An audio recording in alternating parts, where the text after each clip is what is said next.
Morning first standard. मैं हूँ आपकी Hindi teacher Maheshwari Bhoyar. Today I am going to teach you Hindi Sulabh Bharati चौथी कक्षा की तीसरी पाठ घंटाकरण।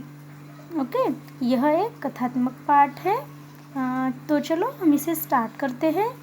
नगर में यह अफवाह फैल गई थी कि जंगल में भूत रहता है। उसका नाम घंटाकरण है। वह घंटा बजाता था। अफवाह से लोग बहुत भयभीत हुए। जंगल की ओर भूलकर भी कोई नहीं जाता था। जंगल से लकड़हारे लकड़ियां न बीनते, घसियारे घास न काटते, चरवाहे जंगल में पशुओं को न ले जाते थे। अभी देखिए, एक नगर था और उस नगर में ऐसी अफवाह फैल गई थी कि जंगल में भूत रहता था और वो भूत का नाम था घंटाकरण। वो घंटा बजाता था। वो जो भूत है ना, वो घंटा बजाता था। अफवाह से लोग इतने भयभीत हुए थे कि जो लोग घसियारे मतलब घास काटने वाले हैं, वो घास काटने के लिए भी नहीं जाते थे। लकड़हारे लकड़ियाँ तोड़ने के लिए भी नहीं जाते थे। और जो जंगल में पशुओं को चारा खिलाने के लिए ले जाते थे, वो भी नहीं जाते थे। इतने भूत से वो डर गए थे। अभी नेक्स्ट, सारा का सारा जंगल घंटाकरण भूत की राजधानी बन गया। अब तो उस नगर के राजा को भी बड़ी चिंता हुई। उसने सयानों और जादूगरों को इकट्ठा कर दिया और कहा, भाई, इस भूत को इस जंगल से निकालो, वरना सारा जंगल वीरान हो जाएगा और जंगल से मंगल गायब हो जाएगा।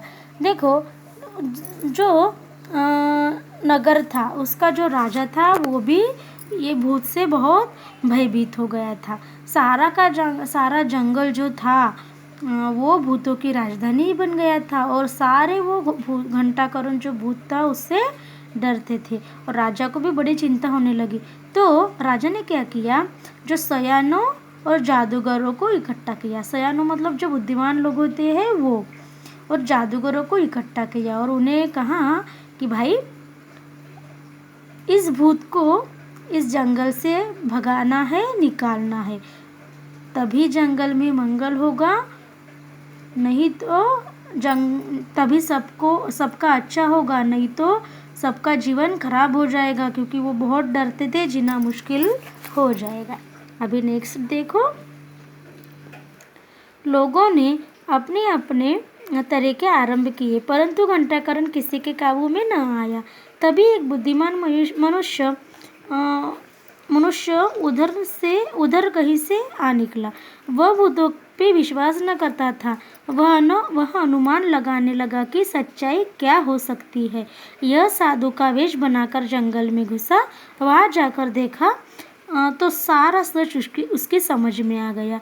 लौटकर उसने राजा और नगरवासियों से कहा, आप मुझे एक बोरा भुने हुए चने दे दो, मैं कल ही भूत को पकड़ लाता हूँ। तो देखो, वो घंटाकरण नामक जो भूत था, वो भूत से सब लोग डर गए थे और वहाँ से एक जो बुद्धिमान मनुष्य था वो गुजर रहा था। तो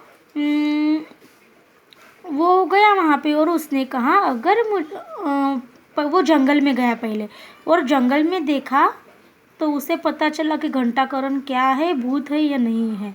तो वो जंगल से सच जानने के बाद नगर में वापस आ गया, गांव में वापस आ गया और सब लोगों से कहा कि मुझे भुने हुए एक बोरा चने दे दो, तो मैं कल ही आपको भूत को पकड़ लाता हूँ।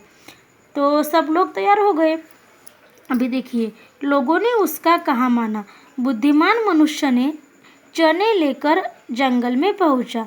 उसने वह चने एक पेड़ के नीचे डाल दिए। उसने देखा कि पेड़ से कई बंदर नीचे उतरे और चने खाने लगे। उसमें से एक बंदर के हाथ घंटा थी। उस बंदर ने घंटा फेंक दिया और चने खाने लगा।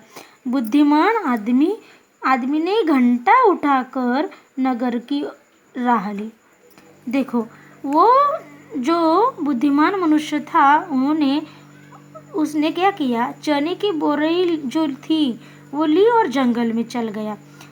जंगल में जाने के बाद एक बहुत बड़ा पेड़ था, वो पेड़ पे ही बंदर थे। तो पेड़ के नीचे जो बोरी थी चने की वो डाल दिए चने, तो बंदर और वो छुप गया। सारे बंदर आए और वो चने खाने लगे।